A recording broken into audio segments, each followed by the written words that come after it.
Hello, everyone. How are you today? My name is Stefan Kaplan, and I am here today to present my third Spin It Social Hour. I am um, excuse me, I'm having a technical difficulty here for 1 second, so just give me 1 second. Essdras, how are you? I'm doing well, thank you, Stefan. Okay, give me 1 second. Sorry, we're having a technical difficulty here. Hold on 1 second, please. Not a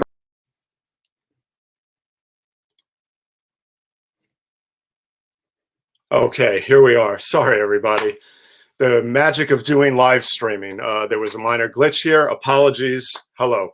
My name is Stefan Kaplan, and I am a social media and visual strategist. My brand is Spin It Social, and I am here today for my third Spin It Social Hour because this COVID-19 crisis has hit, and we've all been affected tremendously by this. And I hope everyone out there is doing well. This has been a very tough time for all of us. And when this crisis hit and the economy started to have so many problems, that's an understatement, of course. I started thinking about the photo community because there are so many things that are going on. The photo community is being hit so hard. So I've been a social media and visual strategist now for 10 years. Previously, I've been a photo editor, a supervising photo editor at the New York Times News Service, where I worked for 15 years plus in that role. And I've also worked with many, many other institutions and organizations, from the Pulitzer Prizes. I handle them live every year for the past 2 years, doing live social media for them with Dana Kennedy and her team. The tremendous honor. I also have worked with AARP, Encore.org, and the Jackson Charitable Foundation. And I work with Srinivasan and his DigiMentors group on many, many projects. So during this crisis, one of the things that's been going on is we've all been home and we've all had a lot of time to do different things within reason. We have family at home, we have our work, we have many things going on. I've always wanted to create a multimedia project. And so this is a true labor of love born out of care and concern for my photo community. Because like I said, when this crisis hit, the photo community, everything has been shut down. Concerts, sporting events, unless you're doing assignment photography, many things have shut down. So I wanted to reach out and help the photo community and photographers around the world. So I came up with the concept of the Spin It Social Hour, and I went full throttle with it. And here I am with you today. So I am here today also because I've been a social media coach, and I also teach at FIT. I'm an adjunct professor at FIT, teaching my students the fundamentals of social media. So I wanted to weave it all together into this show and have a discussion each week about the photographers that I'm bringing on, number one, and their journey, and also weave in the whole discussion about social media, how they're using it, how they can use it better. And so that when this crisis subsides, I'm hoping through my efforts and through their hard work and just good karma and everything else, that more people will know about them so that they will be able to get back on track and have a leg up and help themselves and get back into the groove, so to speak, once hopefully things get semi back to normal. We don't know how long this is going to go on, folks. Anyway, I am here today, as I said, to introduce you to my guest today is Essdras Suarez. He is a dear friend of mine, and he is a two-time Pulitzer Prize winner. So I am thrilled to have him here. And one of the things I want to do quickly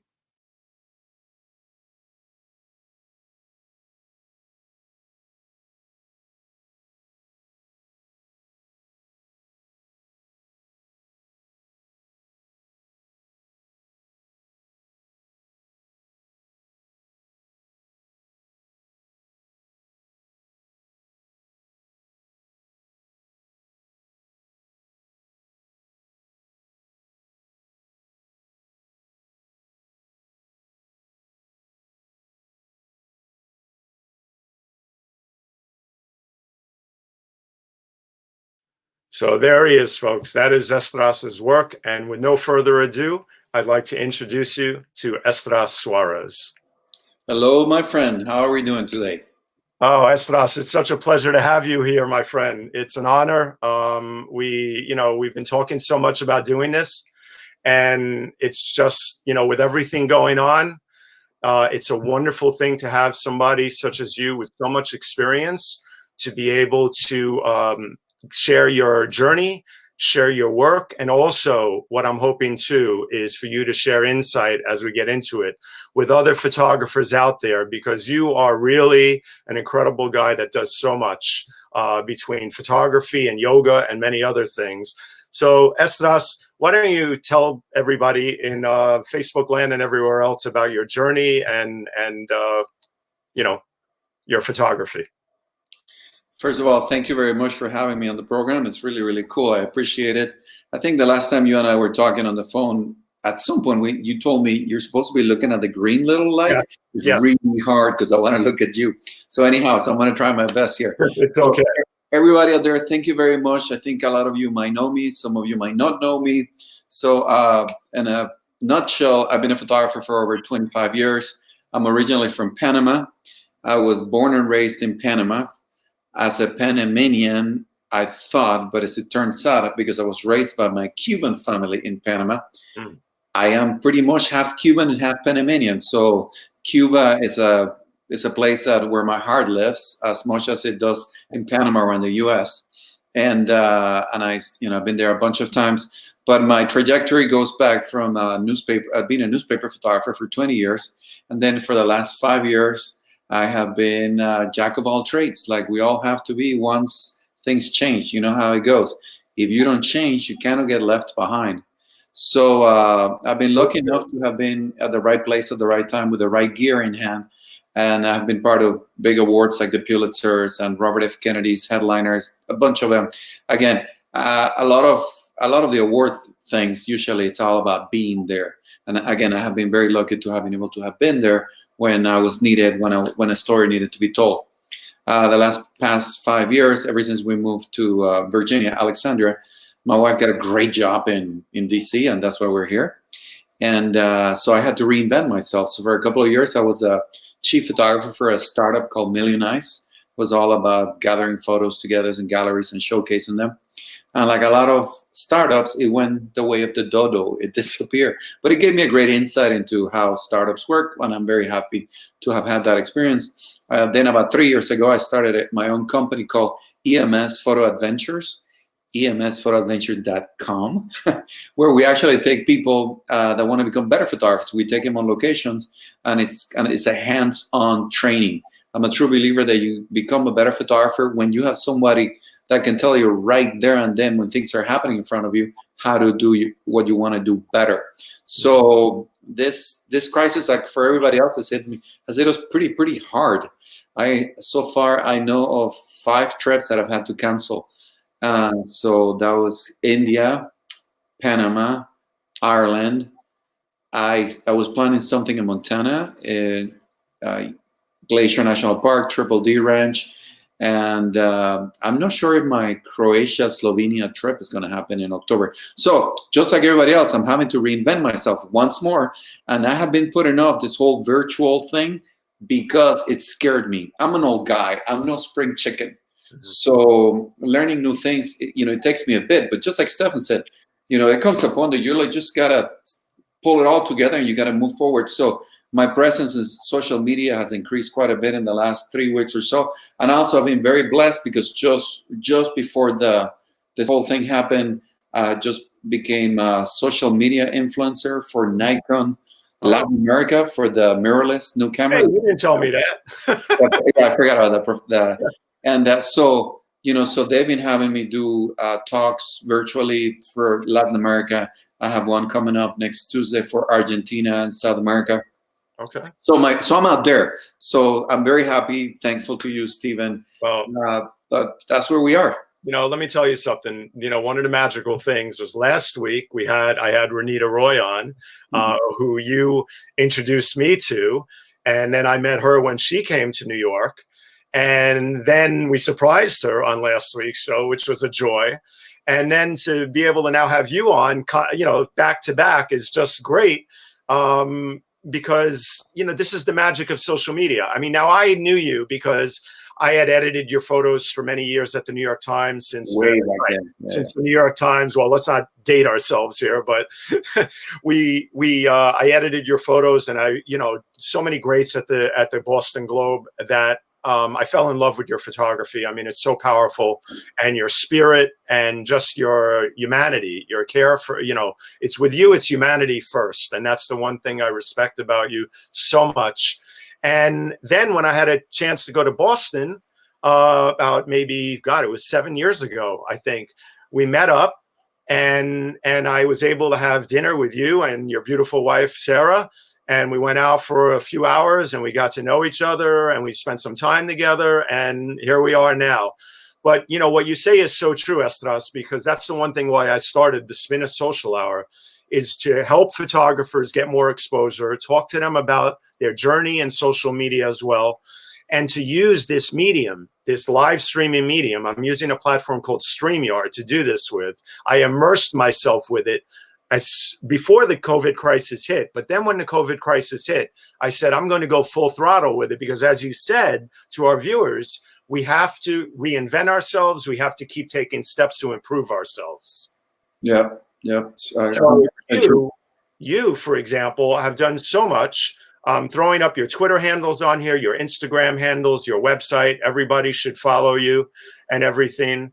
You've done so much. One of the things that I'd like to ask you right off the bat, and one of the things that people don't know about Essdras, is that his love for the martial arts, fitness, and yoga spans well over 20 years. And this passion led him to create his own yoga style called Vis Yoga. That is Visyoga. Right. Vis is the Latin word for strength. So it's strength yoga. That's I did not realize that. So, but I have watched your videos. I have seen things that you do. You're amazing. So we'll get into that later, about the yoga part and the fitness part and the mind-body experience, and need to do that as a photographer. But one of the first things I want to talk to you about is, and then you're going to tell the stories. How did you get started in photography, Essdras?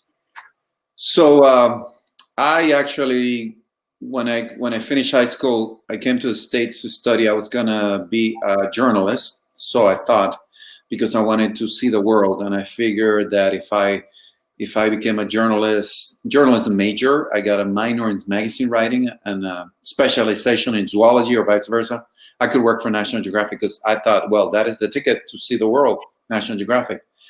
And while I was in school, my advisor mentioned that Tom Kennedy, the then director of photography at the National Geographic, was coming to the school because he was an alumnus of University of Florida to talk to photo students.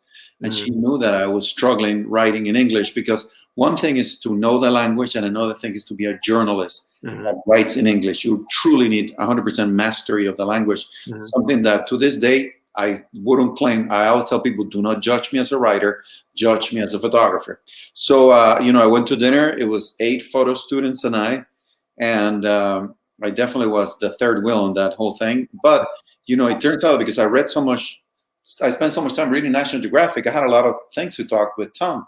And, finally I said to him, so Tom, doing what I'm doing, studying this and this and this, do I stand any chance of working for you guys? And he's like, no, but a chance that you become a photographer. I'm like, okay, I'll become a photographer. And just like that, I switched my mindset, and then I asked him, so what do I do next? He's like, what do you mean? It's like, yeah. How do I get to you guys? He's like, I don't know. I guess you could apply for the internship. And I'm like, I can do that. When is the deadline? He's like, in December. We are in September. I'm like, okay, not a problem. And, ignorance is bliss. I was talking to a director of photography in National Geographic, just like that, really not knowing what I was getting myself into. Right. And so for the next 3 months or so, I went ahead, forged forward, became really first acquainted for the first time in my life about photography. Oh, by the way, that night I did make a caricature. I drew a caricature of Tom Kennedy. It was him sitting on top of the world like Rodin's thinker. And it said, National Geographic, the world is our backyard. I gave him the original. He laughed, he liked it. And I said, next time you see a copy of this, my portfolio is going to be attached. Because I kind of figured my photo wasn't going to be that good, but at least he would know who sent them to him. So I got a call in January that the guy said, look, you have a lot of work left, but you have potential. So I need someone who speaks Spanish and English, knows a bit about photography, knows a bit about animals, and knows a bit about the tropics. So he basically described me, says, so, and I can only pay you so much, but I need you to, be the intern assistant for 2 of my photographers through the summer. Can you do it? I'm like, you're going to pay me for this? So that's how I got started. Once I got that experience, I was hooked 150%. I knew this is what I want to do for the rest of my life. Photography will be it.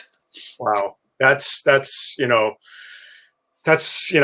great story. I mean, you've done so much. I mean, I've seen your photos from everywhere. I'm a big fan. I mean, because the way you use color and light and everything else, it's just amazing. It's like poetry in motion. So many of your photos, the way you capture life. But one of the things about you, as I said at the beginning, is your view about your subjects and people and humanity at large. Speak a little about that in terms of when you're out there photographing things and the way you view the world and the way you treat the world. So, it might sound like a platitude until you have experienced it, but you really should try to walk in someone else's shoes when you go about life. And you soon find that out when you're a photojournalist and you find yourself in situations where you're documenting extreme moments of pain, extreme moments of loss. Right. And, the more I started getting involved in that environment, it hit me pretty quickly. Yeah. To be here is an honor. Right. And I need to act respectfully towards my subjects, and it should be all about respecting the subjects. And to this day, I wouldn't call myself a full-time photojournalist nowadays, but if I hear shots, I'm going to go run right to them. And I'm sure we'll touch on that. That happened 3 years ago here in Virginia.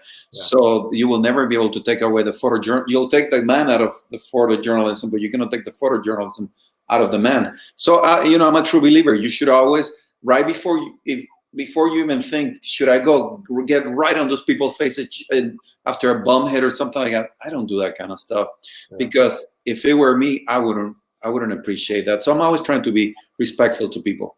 Absolutely. That's my mantra. Walk in somebody else's shoes. Yeah, no, absolutely. I mean, when I was at the Times for many years, I was also a freelance photojournalist, photographer on the streets for many years. I documented the NYPD for 10 years. And, I have the same outlook. Always treat people with respect, always respect the situations at hand. And I'll never forget the time when I saw there was a woman who had gotten hit by a bus in New York City. And I could have done two things. I could have taken the pictures. Her leg was under the bus, or I could have helped. I dropped my cameras and I helped because that was more important to me than any picture.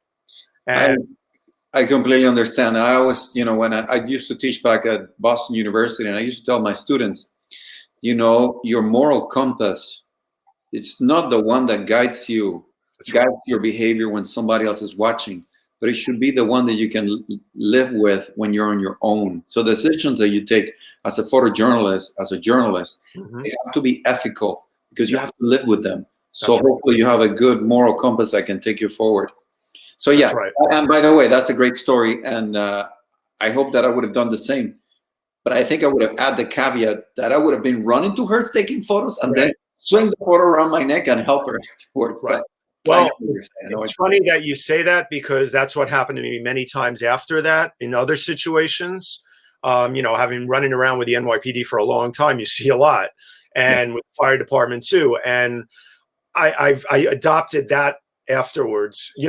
I would have been running towards her, but grabbing a few friends because as photojournalists, we're also documenting for a news story. But that wasn't a news story to me that was going to be, it just my soul and everything else took over. And I went to help, and that was it. I'll never forget the moment. By the way, I'm going to tell a story here that every once in a blue moon comes to mind. And I don't think you've ever heard this, and I don't think many people know about this. The very first time I was confronted with pain and grief, 100% photojournalism situation, I failed miserably. It was so bad that the next day, it happened on a Sunday, as I was an intern at the Fort Lauderdale Sun Sentinel. I remember hearing in the scanner possible drowning at Fort Lauderdale Beach, which was not that far from the Las Olas Boulevard offices of the Sun Sentinel. So I went out there with a big lens. My heart was in my throat. I really didn't know what to expect. And I get out there. I'm the only member of the media. Mm-hmm. And there's a woman standing on the shoreline. It was an African-American woman. Mm-hmm. And she had her hands to her chest. She was pure pain. And there was another woman, trying to comfort her. And the woman just kept looking at the water, kept looking at the ocean, kept looking at the shoreline. And that got me so much that I picked up the camera and I completely ruined the photo. It was shaky. I didn't do it right. And I was disgusted with myself because I was trying to take that photo. Finally, I gave up on it. I went back to the office. I was completely distraught. I was broken apart. The next morning, I went into the paper and I tell the editor, I'm sorry, apparently I'm not cut for this. And that editor, whose name is John Glenn, sat me down and said, let me tell you something. I'm sure by now you must have noted that I am African-American. I'm like, yeah, okay. He said, well, let me tell you the importance of why you should have done that photo. That it turns out that in low-income communities, especially in South Florida, right, a high rate of kids that live under the poverty line that don't know how to swim. Mm-hmm. And the pain of that mother looking into the water, searching for a child, which, by the way, did drown. He finally surfaced like 20 minutes later. Says, if you would have taken that photo and you would have actually gotten that point across, and let's say only one mother, because of that, decided to put her kid into a swimming lesson, mm-hmm. you would have done your job. That crystallized it for me and said, and I realized, oh my God, this is a duty. I might not like doing it, but actually this is a privilege and a duty. So that's how I understood it. No, well said, well said. One of the things I want to do here is throughout live streaming, one of the cardinal rules is always to make sure that you reintroduce yourselves, because it's important, because people come in at different points on a live stream and a lot of people forget about this, but it's really important. So once again, my name is Stefan Kaplan. My brand is Spin It Social. I am a social media and visual strategist, and I am here today presenting my Spin It Social Hour, where I'm bringing photographers on from around the world to tell you about their journey, to tell you about their work, mainly to be able to let you know more about them, so that when this crisis that we're in subsides, and hopefully it's a thing of the past one day, they're able to get back on track. But also having veterans on like Essdras, who are going to share insight into many things, including mind-body connection, because he's an incredible fitness expert and he does so much with the mind-body connection. And so we have viewers from everywhere. We have people watching from Hilton Head Island. We have Lambertville, New Jersey, Laura Pedrick. Essdras, do you know Laura? She's a fabulous photographer. And we have other people, Aaron Eaton, who works with HBO. He said, I'm a journalist that fell in love with photography later into my career. Aaron has won an Emmy working with HBO. So that's a wonderful thing. And look who's here, Ranita. Hey, Ranita. But the internet is very slow because of the storm and rain in India. Okay, well, that's and let's see, Tim Sohn, my colleague, you're doing an amazing job. Thank you very much, Tim. So anyway, and this is Essdras Suarez, who's a 2-time Pulitzer Prize-winning photographer, formerly for the Boston Globe. And let's get to some other questions here, Essdras. One of the things I wanted to ask you, I have everything laid out for you, is who are a few of the photographers that inspired you early on in your incredible career? Oh, that's easy enough. They are pretty much the same photographers that I have tons of their books upstairs, mm-hmm. and I refer to them because I grew up with National Geographic and the sense of wanderlust that was instilled in me from a young age. I've always looked towards National Geographic photographers, and we're talking about the David Allen Harveys, the Jody Cobbs, Sam Abel, Jim Stanfield, Bruce Dale, all the classic photographers, that back then I used to look at their photos and just wonder and didn't quite understand why I liked their photos so much. And as I have grown into the profession and I have learned more about photography, and now I understand why they're such amazing storytellers. There's a lot of great photographers out there, but my very beginnings and to this day, I still feel very much inspired by the work that National Geographic photographers do. No, I mean, it's always a question that I should have asked my first two guests on, but it's a question I always ask photographers: who inspired you? I'll never forget the first time that I walked in and I saw an exhibit of Sebastião Salgado's work. Yeah. I mean, when I saw his work at ICP on these big walls, and he had these humongous prints, wow, it just like took a hold of my whole spirit. I was the workers. Yeah, the workers, exactly. And, just he's such a phenomenal photographer, and his whole background, coming from Brazil and being an economist and such an understanding and global view of everything. It's really incredible. So that man is brilliant in many levels. Yeah, no, he really is. And, what's your favorite thing in life to work on as a photographer, and what's the one subject that you're most passionate about? I'm asking you this, I'm scrolling through some of your photos here so our viewers can see what we're talking about in terms of your work. So, it turns out to this day, one of the first things that one of my great photo editors told me is, it's what you hear a lot, which is, give yourself the assignment you want somebody else to give you. So early in my career, when I was in my third internship at Rocky Man News, a now defunct paper, my boss told me, give yourself that assignment that you want me to give you. Show me what you can do. And I learned how to shoot in this neighborhood of Denver called Elyria. Tiny neighborhood. It was a hodgepodge of different cultures, a lot of migrant workers. And that's where I developed a taste for street photography. And and to this day, my love is big for street photography, because to me there's something very special about finding ordinary situations and creating extraordinary images out of them. There's something about taking the chaos of life and to find the aesthetic balance. And that to me is still my maxim. And I do it when I'm doing street photography. I do it when I'm doing travel photography. And even when I'm doing news, to me, it's all the same. Photography has become, it's funny, the more it's supposed to be different, the more it has become the same for me.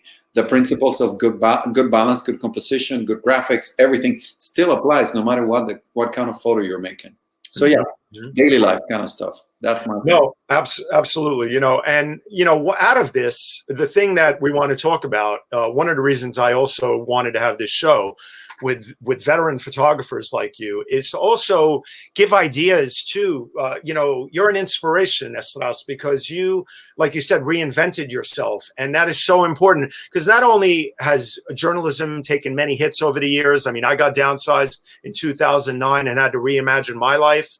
And I did as a social media and visual strategist, blending it all together. And now I'm teaching and many other things. But the teaching element is so key, because, one of the things, you've met so many young people along the ways, met people from all different demographics. But the thing is that you created your own business called EMS Photo Adventures. Yeah. So why don't you talk about that with everybody?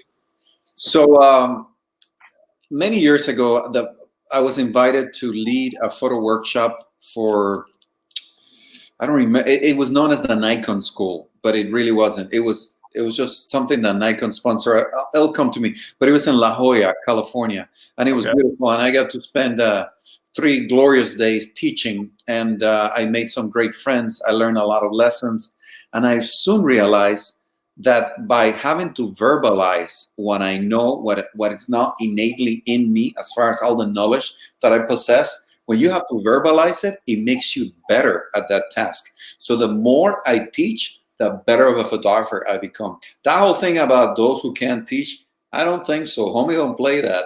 That's a fact, man. If you can actually, I always say, for example, in martial arts, the fact that I can pick you up and I can throw you 12 feet midair, flip you about, that doesn't make me a good martial artist. If I can take you and I can explain to you the physics and the subtle details that will make you able to do that to someone, that's what makes me a better martial artist, having the full understanding of the whole picture. Right, right. Now, this is one of the things I'm going to show right here, if I find it right here, is, I love these photos of you that I found, where you're, doing your thing and jumping around and everything else, because I know you and I've followed you for quite some time. And, I'm not showing these to just show the moments of you in action, but these photos tell a story too, because you're so full of life and spirit. And that's what I love about you, is that, we're always talking about life. You and I, we call each other all the time. We're always on the phone for an hour at a time. Yeah. And, but when you're out with your students, I know you're probably sharing every ounce of what you know with them. And they are so lucky to go on these adventures with you. It's just fun. And, I truly believe that the student-teacher relationship is symbiotic, where you will get as much from them as they will get from you. And a lot of times students just blow my mind. They see things in ways that I hadn't even thought of. So it's also a very humbling experience, because the moment you start thinking that you know it all is the moment you start dying, because you have stopped learning. It's so teaching and seeing what the people that you're teaching can come up with and the ways they see. It's really, really, this just happened to me I did a trip I work in collaboration at times with Rhodes Scholar, and we did a trip to Croatia. And one of the people there, her name is Janie Anderson. She's someone that I had previously in a Cuba trip, and we had stayed in contact. And Janie has gotten so good that she took a couple of photos that I was like, whoa, I never saw that. I missed that completely. I wish we would have taken that photo.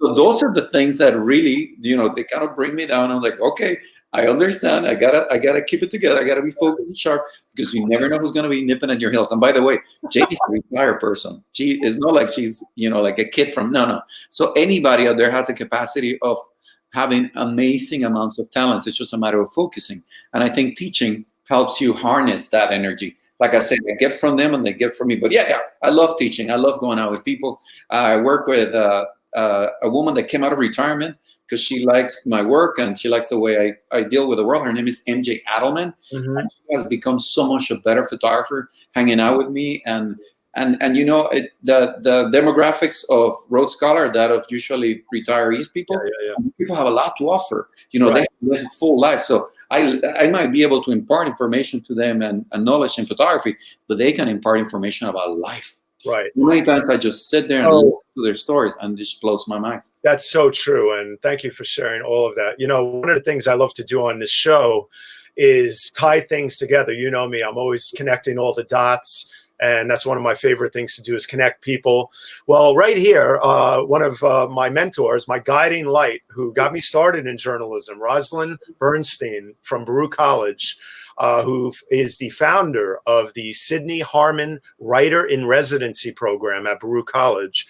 She's retired now from Baruch, but still has many things to do with it, bringing in poets and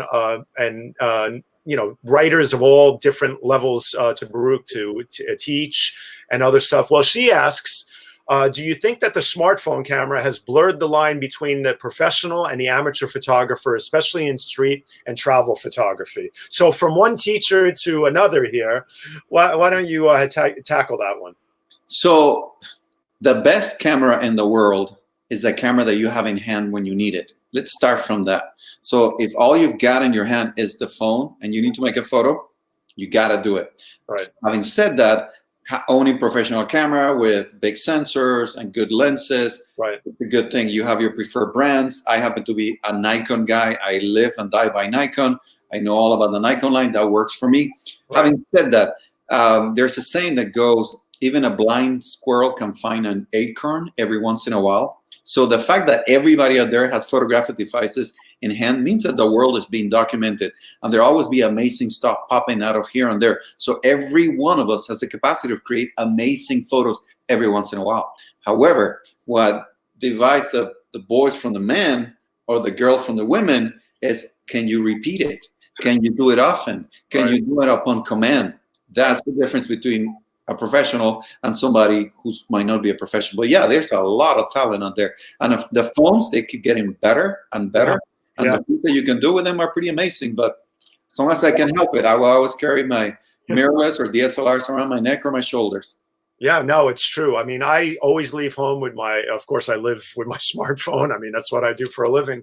But I also bring my Samsung NX1 Pro mirrorless camera, and I have a great lens on it, and if 18 to 50 2.8 lens, very sharp, crisp. That's a good range. Yeah, it's a great range. And the reason I carry it is because it's super fast. Now, smartphones are great, but the one thing they're not still there yet with and it can't beat, is a really fast pro camera. Right. And many other things too. Low light, they're not as fast and low. Yeah, they have their limitations. I will give props to my Samsung S10 though. I got to tell you, the low light situations are phenomenal that it captures and stuff. When I show people photos, sometimes they're like, "You took that with your smartphone?" Yeah, I mean, but like you said earlier, the other thing is always, right, Essdras, just get the picture. Get the picture. I don't care what you're using. Sometimes just get the picture. Yep. And of course, then to the pro level, you need to be set with everything. And one last comment to that, what I was answering, the cream will always rise to the top. There might be millions of photos out there, but that doesn't mean there are millions of good photos. So if you're a good photographer, you have a good eye, and you can produce regularly, you will still rise to the top. At least I like to think that. Well, that's the truth. The consistency shows, and the work shows on a steady basis. Yeah, there are great photos here, great photos there. I mean, you could go through Instagram all day long and see how many photos. Oh my God, it can make you dizzy after a while. But the work by true professionals will always stand out above all. Yeah.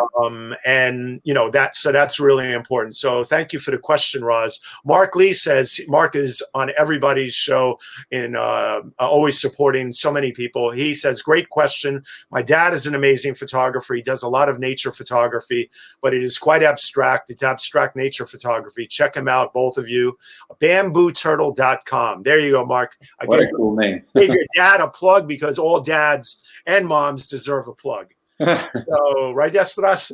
BambooTurtle.com. I like that. I'm not going to forget it. BambooTurtle.com. Isn't that a great? That is a great. So let's see here. I want to ask you this: what's one of the most memorable moments for you as a photographer that always stays with you to this day? I mean, you have documented and been. Yeah, that's a tough one, because I have seen a lot. I've worked in over 60 countries. I've covered from the happiest things to the saddest things. Right. I've covered, people on the streets to dignitaries and all sorts of things. However, I can tell you the photos that I missed, which are about 5 or 6 in my mind, they will always haunt me. That's one thing that would always stay with me. But I can tell you, like, the first pivotal moment in my professional career where I knew I had an amazing photo that transcended. It went beyond me. It wasn't about me anymore. It's funny. I kind of got out of my own persona, and I realized this is about this moment and this is about this thing. It's a photo about the Osvelis journey. I follow the body of an undocumented child that was being brought into. I think it's like 2 photos after that. That was being smuggled into the U.S. and he died when the van overturned. And I follow the body from southern Colorado to the mountains of Guatemala near the border. Is this it? Near the border of Mexico. And by the time I made this photo, I had been on the road for 3 days following the story. I was physically beyond exhaustion. And but that's why I actually missed the photo that comes before this. It's a photo that you can see across a valley. You can see a line. No, I'm sorry. You won't see it here. But if you were to find the whole entry, it's across the valley, and you see a lineup of people and a casket being carried in their shoulders.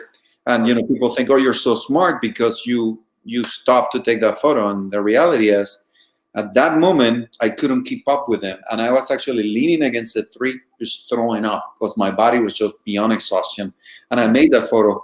I rallied one last time. I ran, and by the time I got up, they had already opened the box, pulled the casket, and so when I walk in, there's a whole village around this one casket. And the way the light was bouncing. And first of all, I didn't even want to get too close because I'm like, oh my God, the whole village is here, and here I am, a stranger walking into the scene. And actually, the father of the child, whom I already spent a couple of days with, he kind of went and got me from the back, and he brought me right up to the feet of the casket. And that's the photo. Go to that photo. I think it should be the previous one too. And that is the moment. So the photo there, when I capture the mother touching the casket, the grandmother leaning back, the shaft of light coming in, the man with a cowboy hat, I had an epiphany, and I'm like, whoa. This is why my boss made me cover so many funerals. I hated covering funerals. And that's something that apparently we did a lot back in the day in Rocky Mountain News.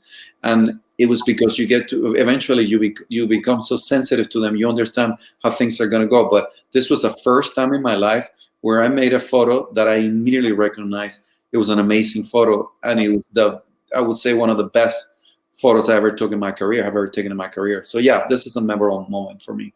Wow. No, it's incredibly strong, and incredibly powerful. I'm so sorry. My power cord fell out here for a second. One of the things about doing live streaming, things happen. So anyway, there we go. We're good.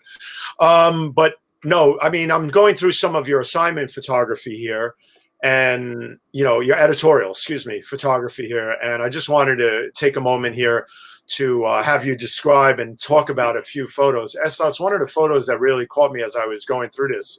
And I've seen your work time and time again. Talk about this photo right here for a second. So this photo, I was on assignment in Iraq in 2003 at the beginning of that war. And, every day you get an assignment from the desk. And I was in Baghdad. We had set up shop outside of the green zone in Baghdad. And I remember that day I got a call from my editors telling us, well, the story of the day, apparently the Iraqis don't trust the coalition forces. So you have to go out there and you have to get us a photo that shows that. I'm like, wait a second. You want me to get you a photo of distrust? You want me to get you a photo of lack of trust? He's like, yeah. And by the way, you only have 4 hours to do that. Wow. Great.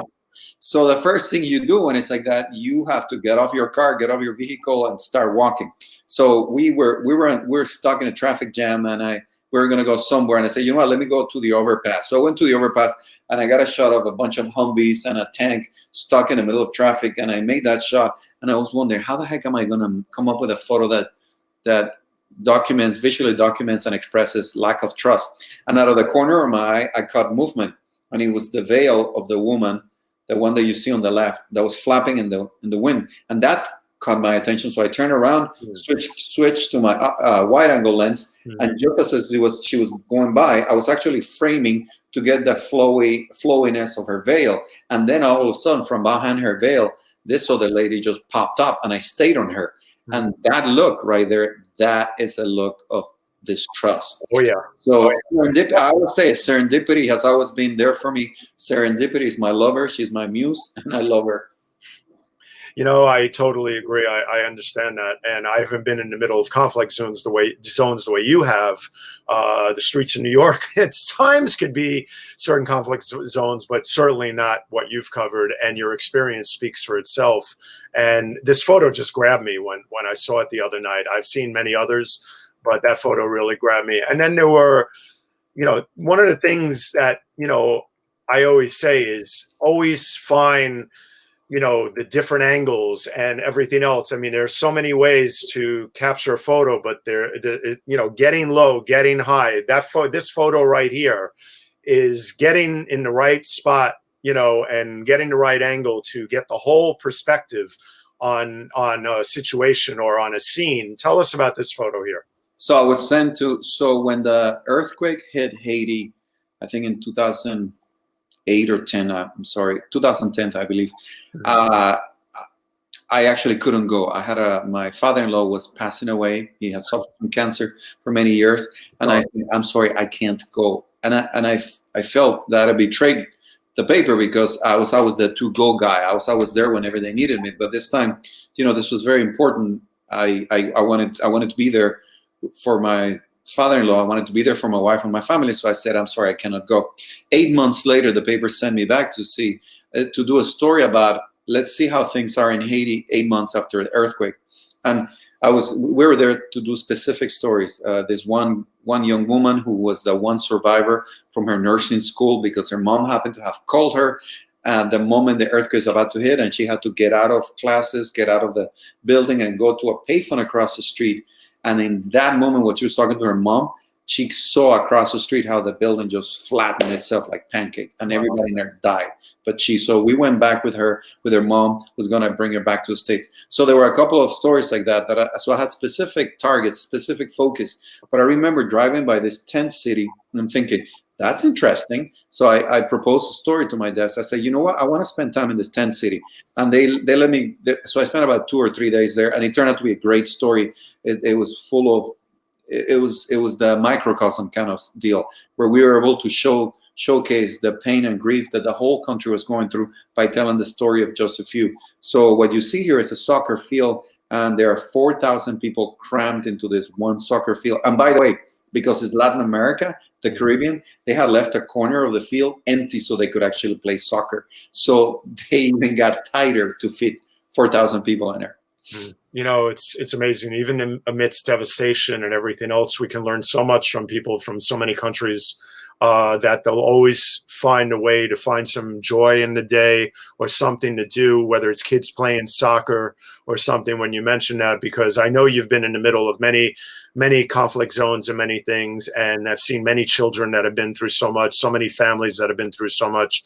We all can learn so much about life from seeing so much of this photography. And I have to tell you, you know, you teach the world so much through your pictures, Essdras, as all photojournalists do, that, you know, as we look through these photos here, they're just absolutely stunning, and, you know, and so powerful. I mean, there's one in particular I wanted to get to here to ask you about on assignment, other than conflict photography, is right here about there. This photo is just stunning. So talk to us on the light filtering through. Yeah. And then once we get to this, through this, we're going to jump onto a couple of other things. But tell us quickly about this. So I was on assignment for the Boston Globe. We were doing a story that I initiated, which was on wild horses. I love wild horses. I have photographed, I think, 4 or 5 wild horse roundups. And if you ever want to see the spirit of a slice of Americana, you have to go see the wild horses, the wild Mustangs. So this was maybe the third. This was in Cold Springs, Nevada, and this is after the horses have been put into the corrals. And I am, you know, I'm trying to. There's so much dust. My eyes are burning. I'm coughing, and yet I see this cowboy who's coming down from the fence, and I saw the light filter through, and I immediately fell down to my knees and positioned myself in such a way that the light came through the right spot. And as a matter of fact, I remember at that point I was using 2 zoom lenses, and I made the mistake of switching lenses at that moment while I was on my knees in that environment, and that camera was lost. The sensor got so much stuff in it that I couldn't use that camera anymore. But you know what? It was worth it, because this photo came out of that. I don't see Stefan anymore, so I guess I get to keep talking about this. No, I'm coming back.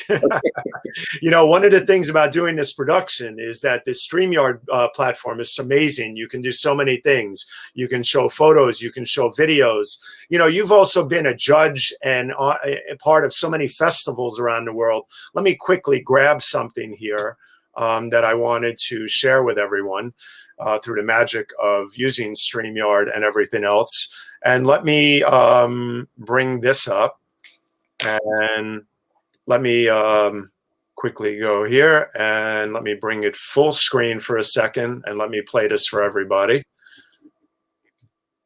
Sorry, give me 1 second here.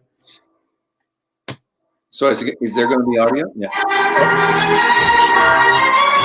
Actually, hold on 1 second. You're absolutely right. That's one of the things that we have to actually, let me stop that screen for a second. Let me go back real quick. Great reminder from Essdras there, who doesn't know the platform, but we talked about this, and a great reminder, because I just did it again. I'm always posting videos of me working out, and sometimes you got to add music just to make, you know, just to make it more upbeat. And I have learned the hard way that Facebook and Instagram, if they think you're infringing copyright, you're out of there. So that's why Stephen and I talked a lot about this. Right. Yeah. Exactly. Hold on one second. I'm going to grab that again real quick. I hope I didn't lose it here. So as a preamble, what he's looking for is 2 years ago, I had a couple of exhibits at Exposure International Photography Festival in Sharjah, UAE. Yes. So I think this is a story about that. One of the exhibitions was called An Eye on Cuba, and the other one is a retrospective of my work as a photojournalist. That's right. That's right. It's a festival that I went back one more time after that, and this year I was taking a break. Plus, you know, they do need to bring new people.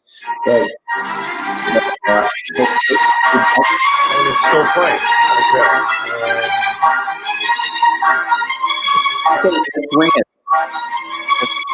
Okay.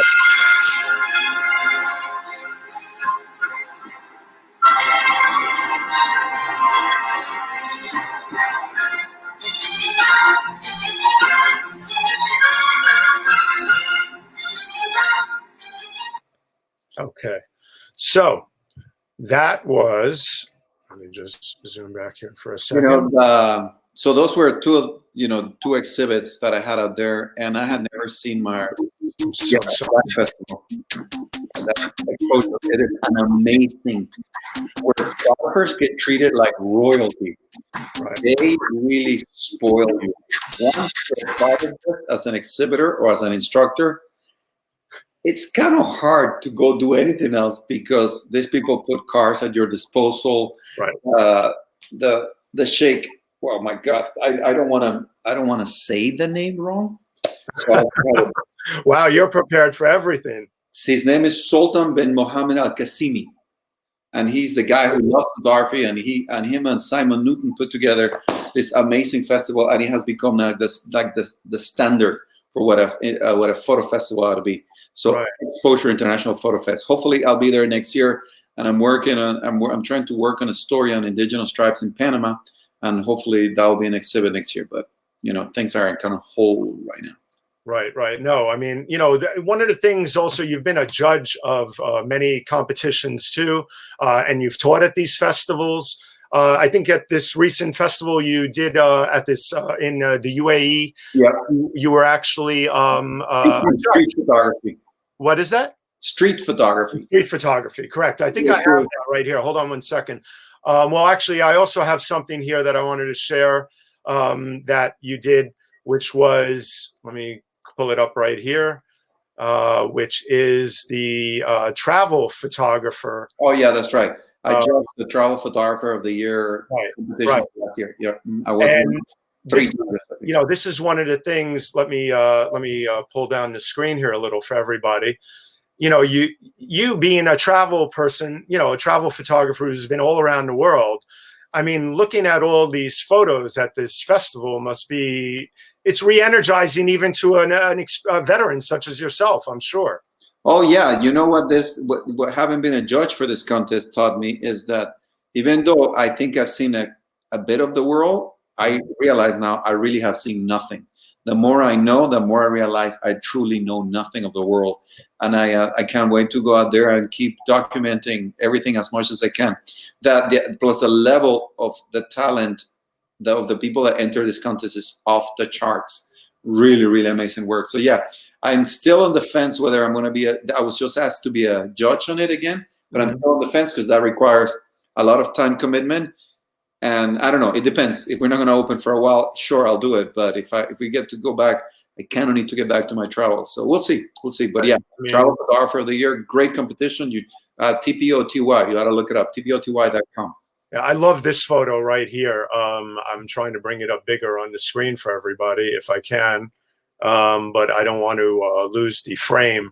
It's just gorgeous. It's like a multiple exposure with so much color and everything else. You know, one of the things that you've traveled so much and everything else, and taught classes, and you've been in the middle of conflict zones and everything else. You are a serious person when it comes to the mind-body connection and fitness. And one of the things that you've done is you're a master yogi to me. Is that the term? I wouldn't call myself master of anything. Okay, How well, about an advanced student? How about an advanced student? An advanced student. yeah, you are an incredible yogi. You've come up with your own style of yoga. Why don't you talk about that a little? And I'm going to bring up some of that information so everybody can learn more about you. So I founded my own style of yoga or physical conditioning system called This Yoga. And as it turns out, the physicality of the human being, it's a universal. And the more I've traveled around the world, the more I realize that it's all the same. As long as you can move, you can get in contact with the biomechanics of the body, and you can actually become present in the moment by movement. I'm a true believer that we all need that mind and body connection. Mm-hmm. I am horrible at meditation. Mm-hmm. It takes a lot for me to clear this jumble of a mind that I have. However, once I get going, mm-hmm. when I start working out, and once I teach, or once I'm actually doing this yoga, mm-hmm. everything goes to the wayside, and it becomes kind of moving meditation. Now, why do I think this is as important? I think it is. It has to do with the fact that our bodies are the biggest tool that we have at our disposal. And this is the one thing we're going to keep with us until we leave this earth. I do not understand how people do not take care of it the same way they take care of their cameras, the same way they take care of their cars, the same way people take care of planes. This is it, people. We are going to get older and we're going to start faltering. But if you take care of yourself, not only are you going to be able to take care of your own safety, but that of your loved ones. I think in the back of my mind, I've always been a bit of a prepper, and having been in so much conflict and seeing how things can fall apart so quickly, to me, it just makes sense to take care of your body so your body can take care of you when you need it. Also, it doesn't really matter how bad of a day I've been having. Working out always centers me, calms me down. I'll never forget when I got the news of my dad dying. I think I worked out straight for about 4 hours. Wow. And when I was done, I was okay. I could deal with it because, I have processed. I think that's what it is. I process emotions physically. So I currently teach this yoga online on Mondays and on Fridays. I'll add more classes later, but I'm kind of busy right now. But if you go to my Instagram handle, Visyoga, Visyoga, you'll actually see a link to my classes. They're about 70 minutes. And this yoga is, the definition of it is a physical conditioning system that uses principles of martial arts, of yoga, personal training, isometrics, stretching, and relaxation that I have worked on my whole life. One of my first memories after I learned how to read was sitting in the porch of my house in Panama when I was a kid, reading yoga treatise to one of my uncles who used to love that. I was repeating the words, reading it to him, but I had no idea what it was. Right. Somewhere in the back of my mind, that actually sat there, and it came to resurface later on in my life. Right. And I was just saying, one of the most important things why I think it's important as photographers, because we carry so much gear. We found ourselves working in so many different environments. I have crawled, I have climbed, I have had to jump. I've done, when you're a photographer, you're in the field. You have to be able to do everything. You really photographer. The several years back, he went from being a staff photographer, from being a photo director to becoming a staff photographer. And it just so happens that my wife and I met him for coffee, and he told us he was going back to the field and the things he wanted to do. And after we were done, my wife and I looked at each other when we left. He's like, "You can't go out in the field. He's not ready for it. Physically, his body won't be able to take it." Guess what? He went out in the field, and he actually died of a heart attack. His body just couldn't take it. He was in the tropical belt of the world doing assignment in the middle of a crisis, and his body just quit on him. So to me, that's just common sense. You've got to take care of the body so it can take care of you. And if you do that, your mind actually will also get involved in the process. No, absolutely. To me, a good friend of mine, I say I've known him virtually for years. I just hope that we can meet one day. That's the beauty of social media. I know I'm going to sooner or later. His name is Jonathan Alcorn. Jonathan is a great Jonathan Alcorn, Alcorn. He's a great photographer, lives out in near Venice Beach, California. And Jonathan did this great video. I should have had it prepared, but I didn't think this was going to lead into that direction. But anyway, look him up, Jonathan Alcorn, and the Zen of Photography. He did this great video. And to me, now I don't do yoga. I should, because I certainly need it. And I need to learn how to meditate because this world is too crazy. But the one thing that photography does for me is that it's like a form of meditation. And Renita spoke about that. Yeah. And that's what I loved when Renita spoke about that, because when I walk around and I'm taking pictures, it relaxes me. My mind is in another place, and doing a lot of nature photography, street photography, my soul is complete when I'm doing my photography, you know? But one of the things I wanted to ask you was, so here you are, you have your own yoga style, you teach it and everything else, but yet what I love about you, and you're weaving the social media magic into all of this, because this show is about talking about photography, social media, and letting everybody learn about the photographers I'm bringing on, such as you, to lend insight. Once again, my name is Stefan Kaplan. My brand is Spin It Social. This is Essdras Suarez, a 2-time Pulitzer Prize winner, and we're here discussing photography and social media, and to let everybody know more about the photographers that are on this show, so that when this COVID crisis subsides a bit and things get back to some normalcy, that photographers will get more work. And I'm helping to give them more exposure, because my photo community means so much to me.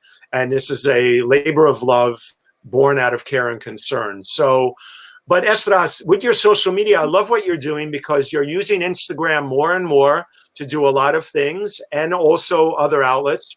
But on your website too, this photo is remarkable. Tell us how you made this photo, because you did this yourself. You set the photo up on a tripod, right? Yeah, this is a selfie. I've actually have gotten quite good at selfies. This is magnificent. This is like award-winning selfies.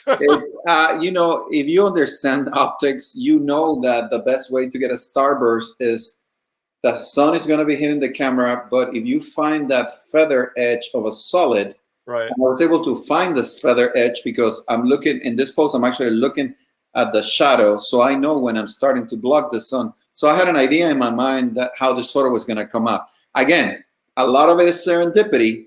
And you know, you can do this. I had to do many takes to get it right. But you know, it's the mixture of my two worlds. So to me, this was just common sense. I'm like, yeah, I can pull this off. And most of the photos, actually, I would say 99% of the photos of me doing yoga, they're all selfies. So actually, I should teach a class on selfies. I'm good at that. Yeah, I can do that. There you go. That's it. New business, people. There you go. New business. Always thinking ahead. Hold on. I want to pull up your Instagram page here for the yoga one. And let's crack everybody up with this one. That's not you, obviously. That's not me, but I love that photo, and I have to repost it. That is a funny photo of a squirrel doing yoga, it looks like. But, you know, one of the things I love about your Instagram feed on Vis Yoga, VIS Yoga on Instagram, find it, folks, is that, you know, you do a lot of videos of you working out, and you show people, you know, what it is that you're doing, you know. You can keep this music because it has been sped up. Okay. I want to make sure I don't want to get. When the music is sped up, it's okay. Yeah. Okay. I'm gonna play it. Let's see what happens there. But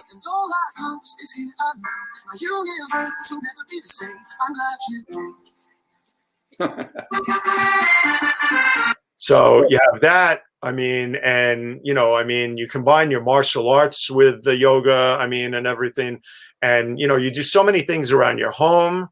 And talking to people. By the way, have I ever mentioned this to you? You need to be an action star in the movies.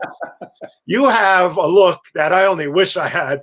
You should be in like one of the action movies that Hollywood does.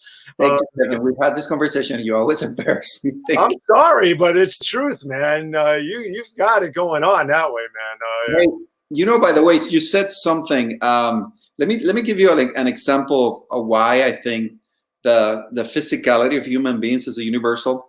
Everywhere in the world where I have been, I have worked out because it helps me deal with the situation at hand. Right. And I was in Cape Verde many years ago doing a story on education. It turns out that Cape Verde, their biggest asset is the people and education. So I was there for a week, and I remember the last day before I left the country, I had seen a park nearby with those machines that they're body weight machines. You stand on them and you swing your legs. Well, it turns out, so I went there to work out. And I went, and it turns out the machines were all smaller than me. I just didn't fit in them. I'm like, okay, whatever. So I'm gonna go do the only thing that I could find doing, which I wanted to do some pull-ups. There were these two Cape Verdean guys working out, and they were doing pull-ups. And I couldn't communicate with them, so I kind of gestured, may I? And they led me. And I can only tell you this part because the writer that I went with to Cape Verde, she happened to have come out to the park at that same moment, and she later told me the story. She says, "You guys are such alpha male bulls." Like, what are you talking about? She's like, "Well, you competed with those guys." I'm, "No, I didn't." She's like, "Yes, I was watching. It turns out that we did, but it would." So I would do 5, then the next guy would do 6, then the next guy would do 7, then I would do 8, and then blah blah blah. So we went at it for a bit. Eventually, I won, but I didn't even realize that I had won. But when I was done, I thanked them. I gestured thank you, and I moved to the side to the basketball court, and I started doing my vis yoga. And next thing you know, these 2 guys that I cannot communicate with, they are there doing the same thing I am. And then 2 more guys. And I ended up teaching a class for 1 hour, 8 people that I couldn't communicate with. But it was the body language. It was the fact that they I would go around. I was so excited. I'm like, "Oh my God, this is so great!" And they all went like this. I'm like, "No!" I'm like, "No, you got to chill. This is not part of the class." But it was that kind of gave me. It was an epiphany that physicality of the human being is a universal that we can all use to connect with each other. To me, crystallized it. It's funny you talk about that, and as you're talking about that, isn't it always wild how images and things pop in your head? But one of the things that it makes me think about in the same way about language, about communication barriers between people, and we're in such a state right now in society with so many things that people at each other's throats and so much going on. I'm not going to get into politics. I'm not going to get into other things. But when you're in a place with somebody, whether it's fitness or what I was going to get to is food, sitting down at a table with people from around the world sometimes. And some of you may have language barriers and other things. But the one thing that's universal is that you're sharing a great meal and getting to know each other over something so wonderful as a great dinner or food. And, that just makes me think of something like that where, people come together over certain things and, fitness is one thing, food is another, and photography is another. Yeah. That's the one thing. You could get a bunch of photographers from a bunch of different countries who may not even speak the same languages, but you can get together.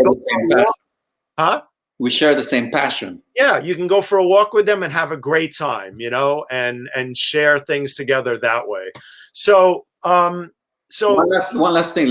What you just talked about is an anthropological phenomenon called commensality, the act of sharing a meal with someone else. It creates bonds. So that is 100% accurate. Sorry, I just thought it was very relevant and very, very much exactly what we're talking about. When people have human interest, there's many barriers, cultural. So let's do this. I've been showing your information throughout the show on the bottom, in the ticker, in the banners, telling people what your website is, what your Instagram handle is, what everything else. But let's remind people. So first of all, your Instagram handle is, I'm going to pull it up right here. Is Essdras M. Suarez. Essdras M. Suarez, right? Yeah, Same thing on Twitter. Vis Yoga, Visyoga. Right. So you have Vis Yoga and you have Essdras M. Suarez on Twitter and Instagram.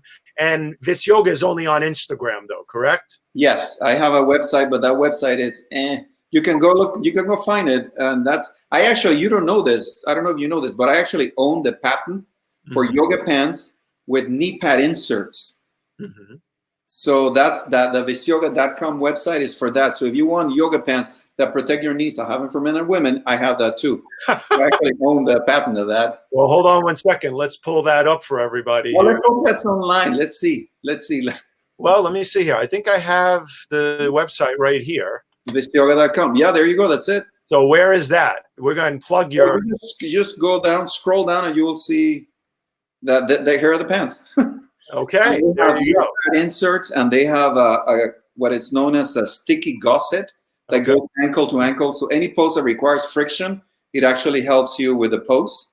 Okay. This is something that I came up with just seeing the need in my clients, right? My students. Whenever I taught a class, anybody has taken yoga knows for a fact that the knees versus the ground, you eventually feel them. So it came to me one day. I'm like, why nobody has put knee pad inserts. And I looked it up, nobody had. So I actually, with a friend of mine, he put the money, I put the idea, we put it together. So we both now own the patent for yoga pants with knee pad inserts. But see, that's what I love about you. You've done so many things, man. You just keep moving and you keep doing. That's one of the things that I've learned to do in my career is be a doer and go out there like this show, the Spinach Social Hour, where I'm trying to get exposure for photographers around the world and introduce them to everybody, because I wanted to do something. I wanted to reach out, but whether it's business, whether it's helping an organization, helping people, whatever it is, just be a doer in life.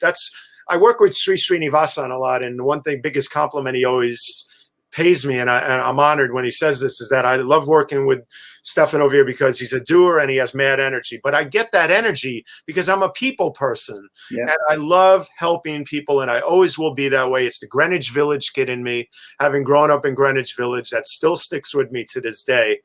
But one of the things I'd like to see you do more of social media wise, since we're talking about that, and then we're going to get towards the end of the show here because we're a little 10 minutes over, but we'll go another 5 minutes, is I wanted to lend a couple of tips here.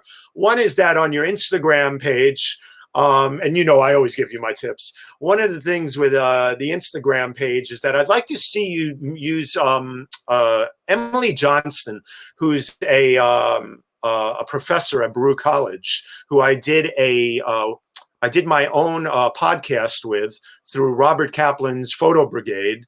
Robert Kaplan, actually, the way he does his Photo Brigade inspired me to do this show in a certain way, even though it's different because I'm talking about photography and social media, and it's all right now relating to this crisis and helping get exposure for you guys this way. But Robert inspired me with the way he does things. But I had Emily Johnston on, and everybody should check out the Photo Brigade, by the way, and Robert Kaplan's work. Emily Johnson was I lost it's on Instagram. Thank you very much. See that? It's good when a guest can remind you what you got off track about. It happens, folks. Is that she uses stories really well, Instagram stories. She loves using Instagram stories. You know who else does? Ranita. Oh, she is good at that. I love the way you say Ranita's name. Give it to us once. Ranita. And only you can do it that way.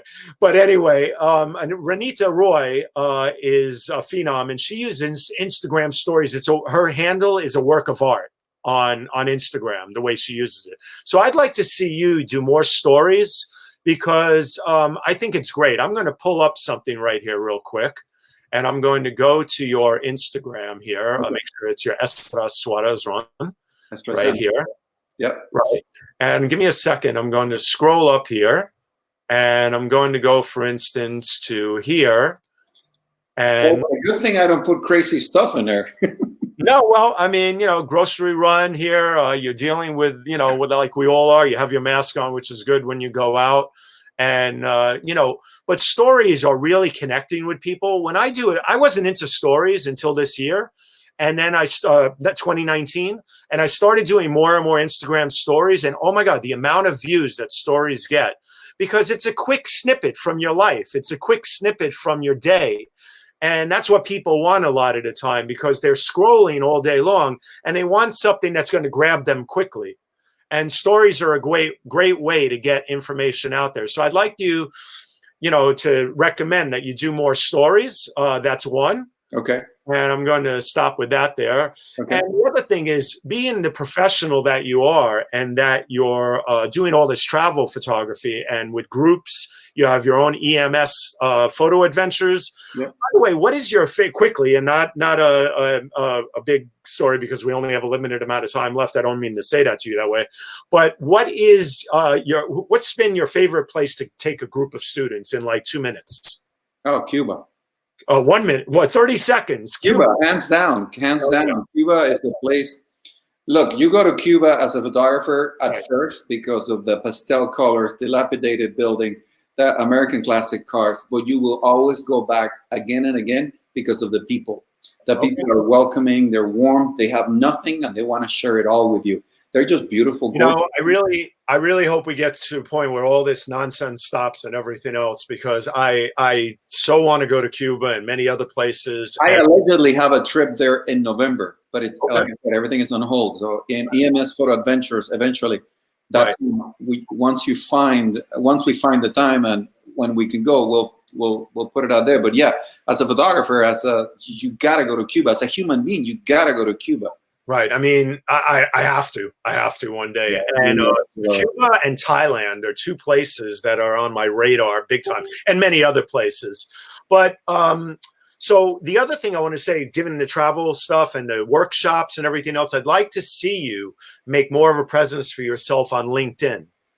The reason is that all of the professionals reside on LinkedIn, and I think you could really have a big impact with your storytelling, because you're such a great storyteller, and your written and visual storytelling, because then some of these big companies may want to do you know, a lot of big companies these days want to do these expeditions and these trips with groups. So this way they do these team building things and everything else. So here's an idea right off the top of my head. Maybe it'll work one day.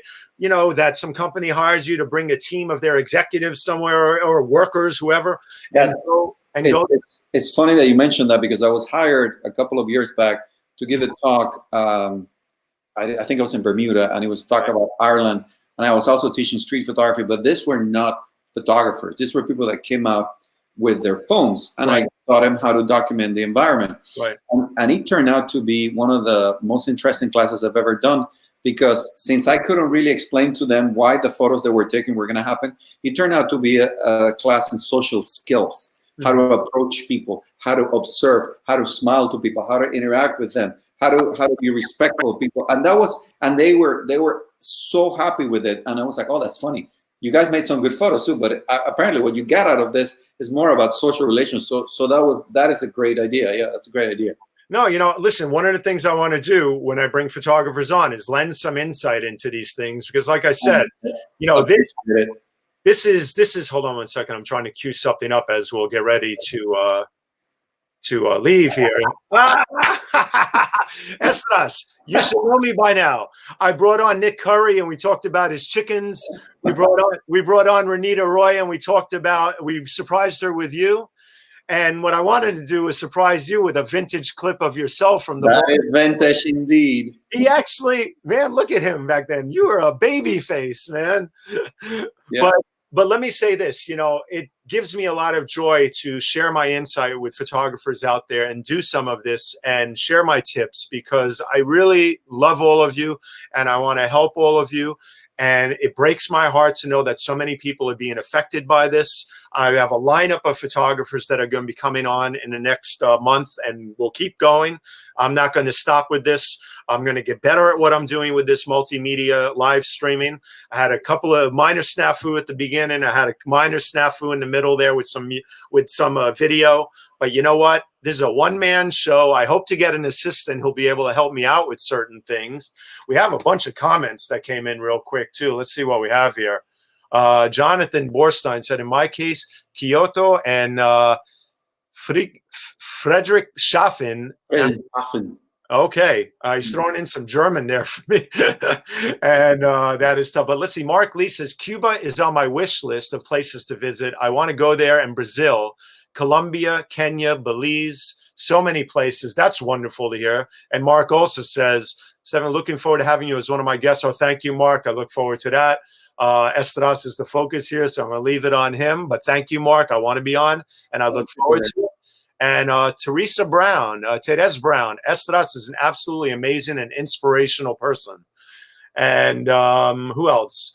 What style? Well, okay, quickly, what style? Great. So I've done martial arts for over 20 years. The first years were on a Vietnamese called Quan Nu. It was a mixture of 8 different martial arts disciplines. As you got higher into the ranks, you went more into the softer styles like Wing Chun and Aikido. And then when I moved away, I had to start again. So I really looked for something that I could take into my old age. So now I have a black belt in Ninpo Taijutsu. And I was supposed to go get my first degree in June in Denver with my sensei, but things have been put on hold. Okay, well, Mark also says, I have some friends in Hollywood. Do you want me to contact them for you? I'll give it a shot. I'll give it a shot. I told you, man. I'm going to find you. I'm going to be this show is going to be your lawyer agent. I'm going to be your agent, and it will be my pleasure because you're so talented. You're such an incredible human being. I love you as a brother and a friend. So let's show this clip here of the book. One last thing before you go there. By the way, one of the things that I figure out in order to pass on my knowledge to people, I actually now do online portfolio reviews. So if you want me to review your work, go to my website, EssdrasMSuarez.com, and you will see that online portfolio review, and we can go from there and we can schedule it. I've been doing there, and it's pretty cool. I love doing that. Let me quickly throw that up one more time real quick so people can find you here. Right there, Essdras Suarez. .com, which will be Suarez.com. Yeah, and everything will pop up there. You see, will pop up. Yeah, you know, check Essdras out. He's giving portfolio reviews to people. There's one of the best out there to give a portfolio review of your work, photography and stuff. Get to know him better. Find him on Instagram, Twitter, and everywhere else. EssdrasSuarez.com. And also, so let's get to this real quick. And let's play this for everybody. I came to the hard realization that the English that you learn in school is different than the spoken language. But my whole goal is I wanted to see the world, and journalism seemed like the right venue.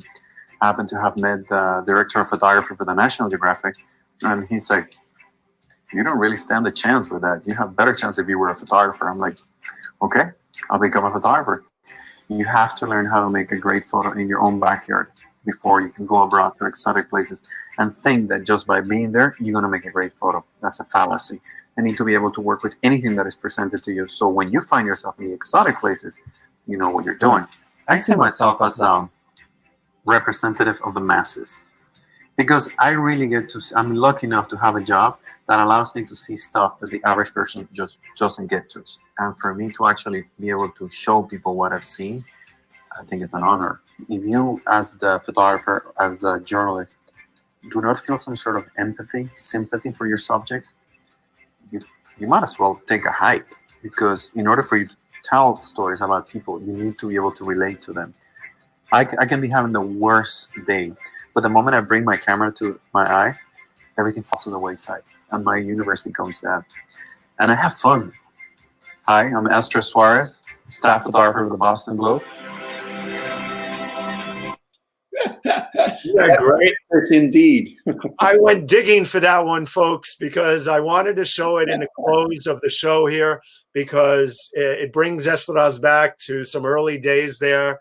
And, you know, we both had a lot more hair. Well, you know what? I'm glad to hear that the principles are still the same. I guess that hasn't changed. That hasn't changed. No, they haven't. And one of the things, you know, you said so much in that video, and it's photography is a wonderful thing. I love the fact that I'm, you know, to bring it all together with social media now, and that's how we met. And also, real quick, a little fun tidbit here that I'm going to find here, and let's see here if I can find it. Is without showing everybody my. I don't know what you're going to come up with. Oh, you have no idea, right?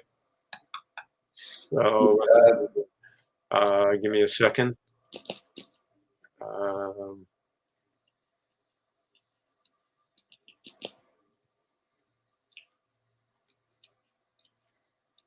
Let's see here. Is that? Oh, yes. Sorry about that. That's okay. Infinity. Yeah. You know what? I lost it. It's okay. Well, you guys caught a glimpse of one of the most beautiful women in the face of the earth, my wife. I'm trying to find it. Sorry, I messed up on that one. I'm trying to bring it into screen. The desktop is a little confusing when you do this. But anyway, listen, the main point is I hope everybody had a great hour and 20 minutes now. We're going to have to call it the Spinach Social Hour in 20 minutes, the Spinach Social Hour in 15. Plus. How about the Spinach Social Plus? The Spinach Social Plus. There you go. Yeah. But the intentions are good. The production is a work in progress here. But like I said, like you, I'm a doer. I jumped into this to start doing this. I've been doing it for a little while now. The show is going to get better and better, and we're going to continue on. But any final words, Essdras? One of the things I'd like to get from you as a final word is this time that we're going through right now. some inspiration, something from your travels, from all the things you've seen through crisis and conflict and everything else that's going to help people out there right now, our photography community and beyond, get through this physically, spiritually, everything. Any words from you, please? Sure. The best camera in the world, I already said it, is the one that you have in your hands. The best tool a photographer has is their brain. And the third most important tool that a photographer has is a smile. Because this smile of mine has gotten me through so much hell.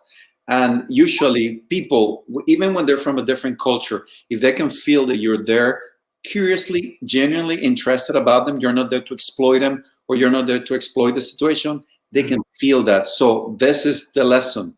The more different we are from each other, the more similar we are, the more equal we are. We're all the same. You know what, we really are. And thank you, because I like to close the show on a really positive note, on a note of inspiration, and some words of wisdom from people. And you, sir, who have traveled everywhere, and that I'm thankful to know because of social media and our past in photography and everything, and be connected. It's a wonderful thing to have you here. Thank you so much for being on. I'm going to let people know about next week.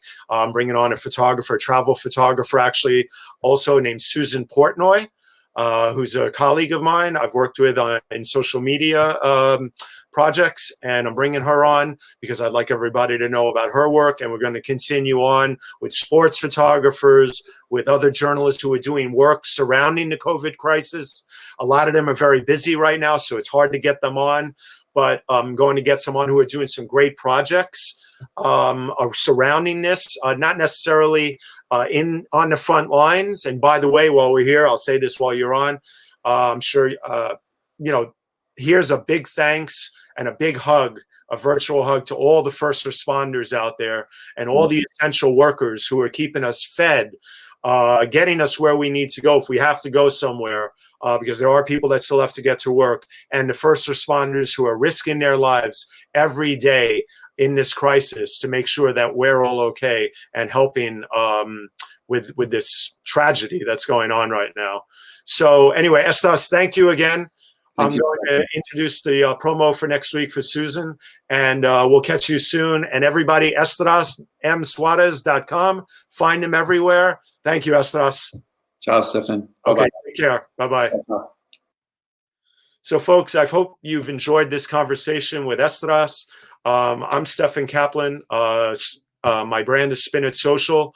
And it's been wonderful having Essdras on. I hope you got to know him better and his work, and that when you need him, you'll turn to him for certain things, whether it's editorial, travel photography, taking a trip with him to Cuba or Panama. He's just wonderful, and I just wanted to bring him on today as my guest, and thank you for being here with him. So one of the things that I want to do is I want to quickly introduce next week's photographer that I'm bringing on, and that is Susan Portnoy, who's a freelance travel photographer. And Susan's going to be a great guest, and she's going to tell you about her journey, about her work in photography, a lot of the stuff she does on social media. And most importantly, you're going to get to know her, another photographer that will undoubtedly, when this crisis subsides, and hopefully is gone, and we're back on track with a bunch of things, that these photographers will get more work, and I'll be a part of that by having them brought them on, and that will be my biggest goal and prize in all of this, is helping them. So once again, Stefan Kaplan here for the Spin It Social Hour. I'll see you next Thursday at 1 p.m. with Susan Portnoy. And I'd like to say thank you very much, folks. And please, most of all, be safe and be well. My thoughts are with everybody. Thank you. Bye-bye.